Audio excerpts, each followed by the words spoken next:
Assalamualaikum warahmatullahi wabarakatuh. Hari ini kita akan melanjutkan materi kita minggu lalu, yakni definisi wahyu dan proses turunnya wahyu.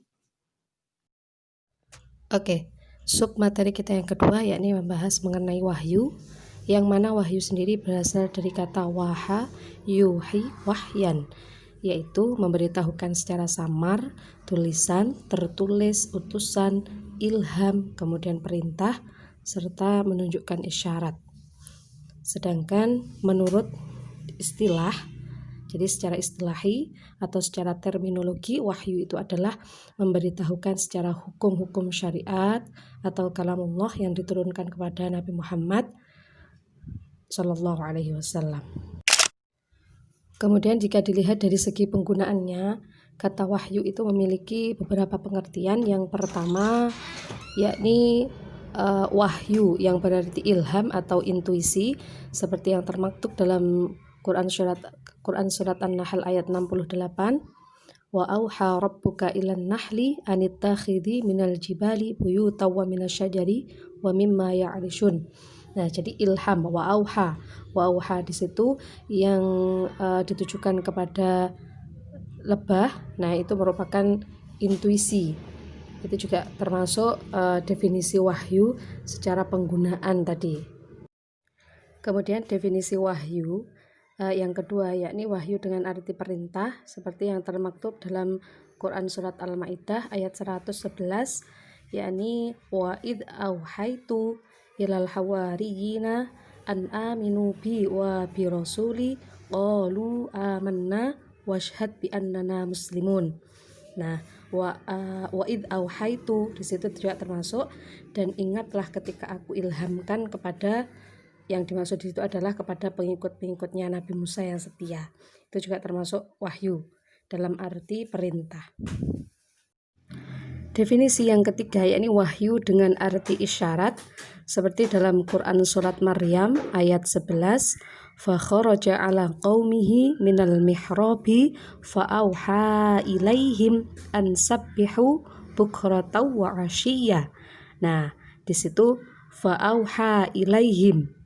Jadi lalu dia memberikan isyarat kepada mereka yang isinya adalah bertasbihlah kamu pada waktu pagi dan petang.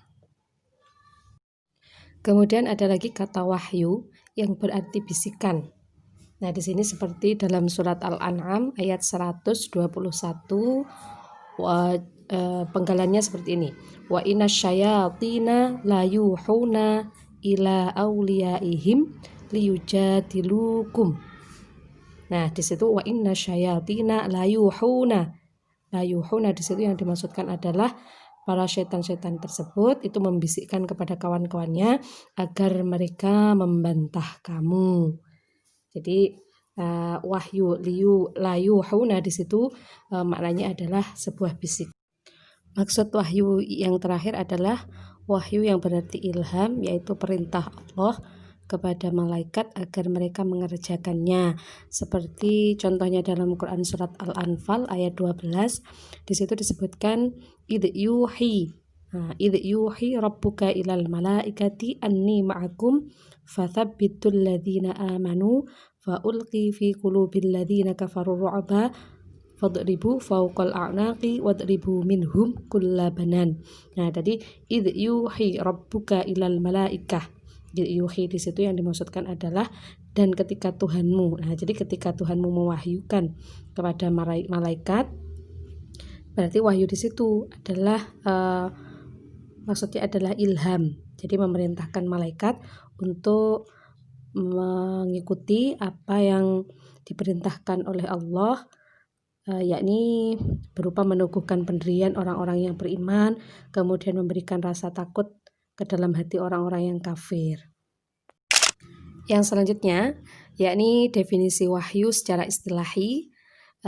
Saya mengambil salah satu pendapatnya Syekh Muhammad Abduh. Nah, Syekh Muhammad Abduh di sini menjelaskan dalam kitab tauhidnya, yakni irfanu yajiduhu syakhsu min nafsihi ma'al yaqini bi annahu min qubailillahi biwasitatin aw bi ghairi wasitah wal awwalu bi sauti lisam'ihi aw bi ghairi sautin. Wahyu adalah pengetahuan yang didapat seseorang pada dirinya sendiri dengan keyakinan yang penuh bahwa pengetahuan itu datang dari Allah baik melalui perantara ataupun tidak. Dan yang pertama berupa suara tadi yang didengar atau tanpa suara. Wal awwalu bi sautin li sam'ihi au bi ghairi sautin. Pembahasan selanjutnya yakni menjelaskan tentang cara turunnya wahyu, yang mana pada umumnya wahyu itu turun kepada Nabi dengan 3 cara. Yang pertama dengan cara pemberitahuan secara langsung dalam hati Nabi atau jiwa Nabi mengenai suatu pengetahuan yang ia tidak mampu menolaknya dan tidak sedikit pun meragukan kebenarannya. Nah, cara ini sering disebut dengan ru'yatun sholihah. Ru'yatun sholihah atau sesuatu yang diperoleh dalam keadaan tidur tetapi menjadi kenyataan. Contohnya, mimpi Nabi Ibrahim ketika diperintahkan untuk menyembelih putranya Nabiullah Ismail alaihissalam. Nah, itu juga termasuk contoh ru'yatun sholihah. Cara yang kedua, yakni dengan cara menyampaikan dari balik tabir.